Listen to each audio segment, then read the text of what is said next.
Muy bienvenidos al Mundo Nos Mira desde la Usina del Arte y por el canal de la ciudad. Hoy tenemos el placer enorme de poder conversar con el señor Facundo Manes, el hombre que hizo de la neurociencia un tema de interés popular, que tiene, digamos, el segundo libro más vendido, un bestseller realmente impresionante, que también escucharlo es interesante porque habla del cerebro, es algo que nosotros no conocemos en realidad, y él lo explica de una manera sencilla, fácil, nos brinda conocimiento de una manera absolutamente comprensible. También habla de los valores, de la educación, de la ciencia, del valor de la ciencia. Una nota realmente imperdible. Mírenla. La verdad que un placer que nos recibas en tu casa y la verdad que un placer charlar con vos. No, el placer es mío. Facundo, en la realidad nosotros hacemos siempre un recorrido del invitado por su historia, su vida y bueno, sé que naciste allá en Salto, ¿no? Me crié en Arroyo Dulce, en realidad. Arroyo Dulce. En ese momento había 1500 habitantes. Después fuiste a vivir a... Claro, porque a la primaria era un problema.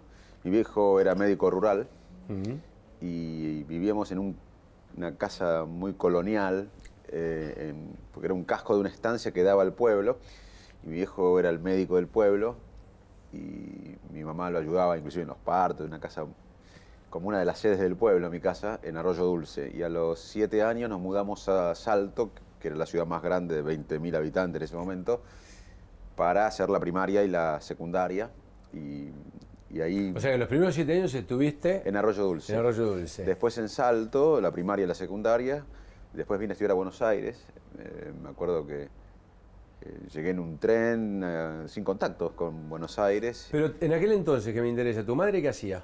Mi mamá era ama de casa. Ama de casa. Y cuando estábamos en Arroyo Dulce ayudaba mucho a mi papá, porque mi papá era médico general, un cirujano general y hacía de todo en Arroyo Dulce. Hacía... Inclusive yo recuerdo cuando era chiquito partos en casa, mi mamá lo ayudaba. Esa cosa más artesanal, digamos, ¿no? Claro, era un médico de batalla. De batalla. Pero los médicos en aquella época eran así. Yo me acuerdo cuando yo era chico, el médico venía a casa, revisaba todo y se quedaba a comer. Claro, bueno, mi papá era médico, te diría que era médico psicoanalista, te cumplía varias funciones. Y bueno, yo también, esa figura del médico fue importante para mí y del rol que cumplía en la sociedad. Y... ¿Cuántos tenés hermanos? Sí, Gastón, que es un año menor que yo y es mi mejor amigo y hicimos muchas cosas y seguimos trabajando juntos, aunque él es abogado. ¿Y vos, una vez que haces te mudás a Salto, haces la primaria? Sí, ahí, una cosa que yo nunca hablé, la primaria fue una primaria en un colegio que lamentablemente yo creo que se está perdiendo en la Argentina, que el colegio mío iba todo el mundo, el más rico del pueblo, que era, me acuerdo, alguien que trabajaba en una empresa americana de granos y demás, que vivía con una maravillosa mezcla de clases, ¿no? Y iba el hijo de que cortaba la chala en la empresa americana de... Qué bueno.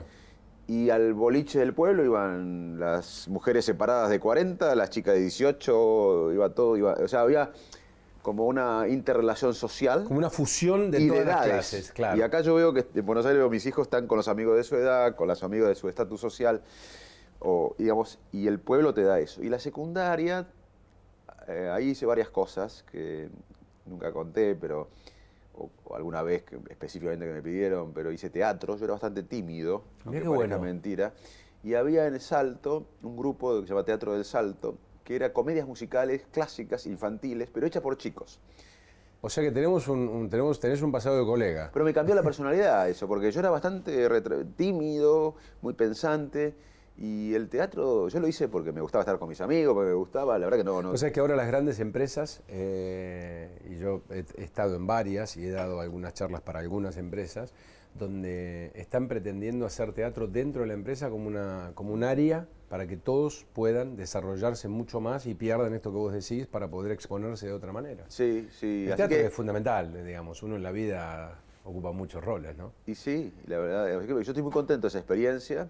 Y nunca pensé en ser actor, pero te sirvió. Hoy a muchos actores les digo, che, yo tengo una estrella de mar y me dicen, estás loco. Y después trabajé, mi papá seguía siendo un médico, ahí en Salto había algunos médicos más, pero la verdad que en un pueblo, ser el hijo del médico, tenés ciertos beneficios. Sí, porque sí. Yo siempre decía digo que en Salto, cuando yo me crié de primaria y secundaria, para mí era Mónaco, Salto. El mundo era Salto. El mundo era así, y yo era el hijo de Rainero porque era el médico, uno de los médicos del pueblo. O sea que. No, pero digamos, para mí el mundo. Es así, el aparte mundo que en aquella época el tema del título, o sea, los médicos, los ingenieros, digamos, en aquella época, los títulos eran claves. Total. Eran claves, tener un título era todo. Y una vez estaba sentado mi papá, el cura y el comisario. Y me decía, ¿qué vas a hacer cuando seas grande? Y uno quería ir al hondo, otro que sea bombero. Y yo quiero estar en la cabecera, así que como no fui ni policía ni bombero, fui médico. Pero y después trabajé en el campo todos los años, en la secundaria, en la cosecha de... En diciembre está la cosecha del campo y iba con mis primos, que son todos gente de campo, y hasta diciembre y enero trabajaba en el campo. Y después en invierno trabajaba en una imprenta que se llamaba Imprenta Gutenberg, se llama, de unos hermanos muy bohemios, Rollín, como cadete, y después trabajé ilustrando autos. Toda mi vida de la secundaria me gané el dinero. Y todos estos trabajos, mientras vos hacías todos estos trabajos, estudiabas en el secundario y veías a tu viejo con lo que habrá significado tu viejo para vos, por todo lo que decís, ¿vos ya tenías en la cabeza, empezaste ahí a tener en la cabeza la idea de estudiar medicina? Es un buena Porque yo sé que estabas con el tema, estabas muy apasionado con todo el tema del fútbol. Sí. Que jugabas bien al fútbol, que eras número 9, no goleador. No tanto como vos, pero me defendía. No, gracias. Eso es para vos, Miguel. Eso es para vos. No, pero de verdad, sí, ¿tenías esa dicotomía? Era un 9 promisorio. Una vez el diario de Salto puso algo. Facundo Manes, autor de los 2 goles y firme promesa. Pero tenía un problema para el fútbol. Primero que había nacido... También mi casa... por mi padre, fundamentalmente. Mi mamá es una mujer, vive mi mamá. Es una mujer de origen croata, luchadora, trabajadora, incansable, muy inteligente. ¿Qué edad tiene la vieja? Y debe tener 71 años, 72. Y muy inteligente mi mamá. Y mi papá más bohemio y muy intelectual. Entonces, mi papá nos recitaba la Marsellesa o poemas en latín. Y era raro, porque Salto, digamos, tiene una impronta más agrícola. Sí. Entonces, yo tenía una cierta influencia intelectual. Sí, un cierto vuelo. No, digamos, en mi casa era una cosa intelectual. Yo veía salida más allá del fútbol, porque yo le pregunto a mi hijo ahora que quiere ser futbolista. Claro. Y en ese momento yo también. Y tenía otro problema. Primero, este ambiente intelectual que me gustaba, lo intelectual. Y segundo, que era asmático. Y te cuento una anécdota. Una vez hice un golazo. La verdad que eludí a 2 personas, le pegué de comba, entró el gol. Y ganamos 1-0 a Defensores. Yo jugaba en Compañía, que era el clásico en la 5ª división, en la final, todo el mundo festejaba. Y yo fui al banco y la gente pensaba que iba al banco a abrazar al técnico, como hacen algunos jugadores. Yo iba a buscar el PAF. Iba a buscar el PAF porque me moría. ¿Amopul era en aquel entonces? Sí, Amopul. Y iba a buscar el PAF porque me moría. Y bueno, también es una condición que yo veía que, aunque tenía condiciones para el fútbol... Era limitante. Era limitante. Y después, en 4º año, que yo estaba en 4º año de la secundaria, y ahí me empezó a gustar la ciencia, más que la medicina en sí, la ciencia, la biología. Digo, yo tengo que ser científico. Pero la verdad que hace unas décadas, en un pueblo del interior, lo más parecido a la ciencia era la medicina, digamos. Sí. Yo no tenía, había ya biología y dije, bueno, voy a ser médico, pero siempre con la idea de ser científico. Y de hecho, en el primer año de la universidad, en la Facultad de Medicina ya empecé a trabajar hice la carrera de Medicina haciendo ciencia. O sea que la secundaria la hice trabajando en la imprenta, en el campo, ilustrando autos. Y la universidad la hice trabajando, pero de investigador, con un profesor que me marcó mucho, Masiti.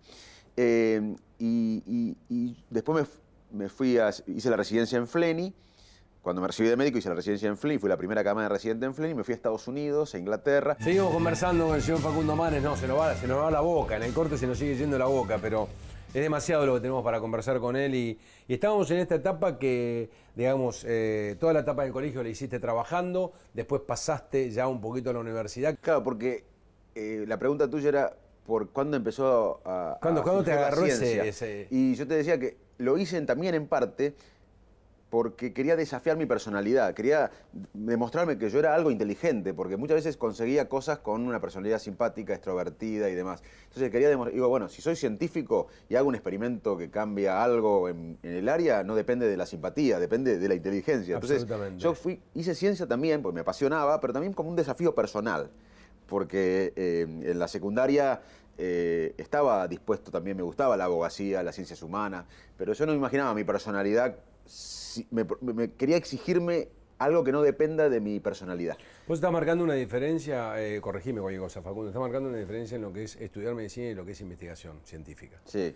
Que es completamente diferente. Una cosa es adquirir conocimiento y otra cosa es crearlos. Exactamente. ¿No? Estoy interpretándolo porque exactamente. creo que es totalmente diferente una cosa. Es decir, ser médico uno puede estudiar, saber y ser médico. Ahora, crear conocimiento y crear análisis de ciertas cosas que ya están preestablecidas es una cosa... Con el método científico. Es completamente diferente. Hay médicos que lo hacen, son médicos e investigadores. Sí, sí, sí, pero sí, hay médicos que solamente, y muy bien, hacen la parte de atención, digamos. Sí. Entonces sí, es muy buena la diferencia de la aclaración. Pero en la universidad, en la secundaria yo fui presidente de centro de estudiantes, y cuando fui a la universidad me encantaba la política, me encantaba lo que pasaba con Franja Morada, tenía amigos, y me encantaba, pero resistí porque me quería enfocar a investigar, a terminar mi carrera y a irme al exterior a estudiar inglés, porque era un déficit en el interior muchas veces. Pero ya tenías en la cabeza este objetivo. Sí, ya tenía, inclusive por eso resistí la tentación. Porque, no es menor, ¿eh? Porque en la secundaria yo hice política. De todas maneras me da la sensación que lo que vos haces, aunque parezca mentira, está como muy ligado a la política. Obvio. Y sirve mucho para la política. Porque esta cosa de la investigación, de la planificación, de la cosa allá, digamos, la no improvisación, por decirlo de alguna manera, creo que están como muy ligadas. En todos, ¿no? Pero para la política yo diría sería un muy buen mensaje. Mirá, yo coincido totalmente con lo que decís, me parece muy importante porque yo siempre hablo de la metáfora de la ciencia para la política. En la ciencia, mirá cómo trabajas, que vos lo dijiste, en la ciencia, primero que nosotros, si estamos a cargo de un laboratorio, yo ahora dirijo varios laboratorios de neurociencias, si yo quiero investigar algo sobre un tema, primero reviso lo que se hizo antes. Si alguien hizo algo bueno, aunque yo no lo quiera, lo tomo. Porque de ahí creces. Si un amigo mío que yo aprecio, o alguien que yo aprecio, que admiro, que no conocí pero admiro, hizo algo malo, no lo tomo. Pero no reinvento la rueda cada... ¿Y no lo relacionás por lo afectivo o lo emocional? No, yo lo puedo querer, pero si hizo algo malo, no lo tomo. No lo puedo querer, pero si hizo algo bueno, lo tomo. Y no reinvento la rueda. Después, pienso algo diferente, porque demostrar hoy que la penicilina es útil en pergamino no tiene ningún sentido, ya se demostró en todo el mundo. Entonces, hay que tener una idea novedosa. Juntar un equipo. La ciencia no se hace solo, hoy el conocimiento se genera en grupo. Juntar el equipo, articular el equipo, los CEOs, la visión de futuro, articular el equipo. Conseguir plata, o fondos de nacionales o internacionales o de filántropos. Pero sí, los medios plata, que te permitan desarrollar este objetivo. Conseguir plata, nadie hace ciencia sin plata hoy. Conseguir plata.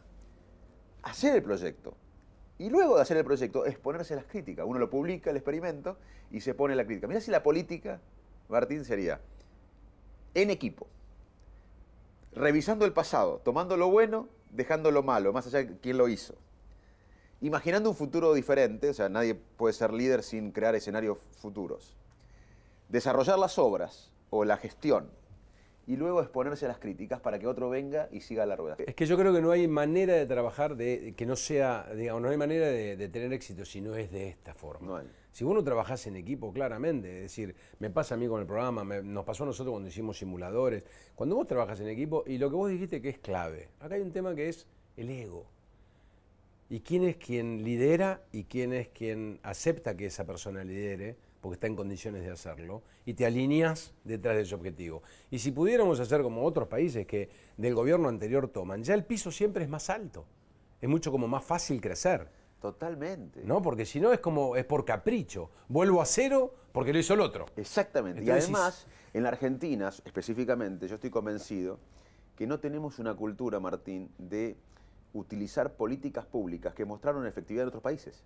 El tema de la inseguridad no es un problema único Argentina. Colombia lo tuvo hace un tiempo y lo sigue teniendo, lo tuvo y lo tiene Brasil, lo tiene otros países del este europeo. Y muchos hicieron programas que podemos utilizar. No tenemos que inventar la rueda permanentemente, podemos adaptarlo. Lo tuvo Estados Unidos. Modelos educativos. No hay que implantar el modelo de finlandés porque acá no somos Finlandia, pero ahí se pueden tomar modelos. Acá no tenemos el ejercicio en la política de usar políticas públicas que mostraron ser eficaces en otros lugares. A mí lo que me interesa de lo que estás diciendo fundamentalmente también es que vos estás planteando el problema, pero también estás dando, yo siempre digo en la productora, digo, se aceptan críticas, no se aceptan críticas sin propuestas. ¿no? Vos estás haciendo una descripción de cuál es la situación, pero también estás diciendo lo que habría que modificar para que eso no estuviera. Totalmente. La descripción rápida es, el mundo actual, la principal riqueza ya no son las industrias ni los recursos naturales. Son importantes, pero la principal riqueza es el conocimiento, el valor de una sociedad para generar conocimiento. Hoy tenemos en Argentina dos problemas para eso, más allá de cualquier ministro de educación o lo que sea. Sí. Tenemos, en un país que genera alimentos para 10 argentinas, tenemos un sector de la población que no está bien alimentado. El cerebro del desarrollo es desde el útero hasta los 20, 25 años. Si nosotros no nutrimos bien a estos chicos, es una hipoteca social tremenda. O sea, difícilmente lleguen a estar en condiciones de poder desarrollar ese Además, pensamiento. no hay que alimentarlo solamente, porque el Estado puede llevarle un paquete de fideo, pero culturalmente pueden inclusive comer mal, con la comida en la puerta. Sí. Hay que darle estímulo afectivo y estímulo cognitivo. O sea, cuidar el cerebro en desarrollo, política de Estado. Segundo, nuestros hijos, que por suerte pueden comer y tienen estímulo afectivo y cognitivo, tienen mala calidad educativa. Más allá del buen presupuesto que hubo en los últimos años. Mala calidad educativa, porque las pruebas PISA y otras lo demuestran. De 100 chicos que entran a la primaria, solamente se reciben en la secundaria 30 o 40. Y de los 30 o 40 que se reciben en la secundaria, solamente comprenden lo que leen en la mitad. O sea, tenemos una sociedad donde la mayoría de los chicos no comprenden lo que leen. Entonces, en una sociedad del mundo, que es conocimiento, el mundo actual... O sea, que repiten lo que memorizan y después pasan. No comprenden un texto complejo. Muchos chicos. Hoy un colegio bueno de Argentina tiene el mismo nivel de educación que un colegio malo de Shanghái. De un colegio público y malo de Shanghái. O sea que está toda mal la educación. Y eso no es un gobierno. No es una crítica al último gobierno que gastó en educación, pero no llegó la calidad. No, esto es una decadencia crónica. Exactamente, esto trata de ser constructivo, ¿no? Exacto. Entonces, tenemos un mundo del conocimiento, que ya Chile, Perú, Colombia, no solo Finlandia, Japón y Corea del Sur, nuestros vecinos lo entendieron. El mundo del conocimiento. Si el Estado no asegura cuidar el cerebro en desarrollo, con alimento, pero también con estímulo afectivo y cognitivo, y si no mejoramos la calidad educativa, no tenemos chance. Argentina no tiene chance. Eso no va a pasar por un ministerio, ningún ministro. Tiene que ser una política de Estado del presidente. El presidente poniendo, en un país hiperpresidencialista como este, tiene que ser el presidente. Y además tiene que ser una sociedad reclamando.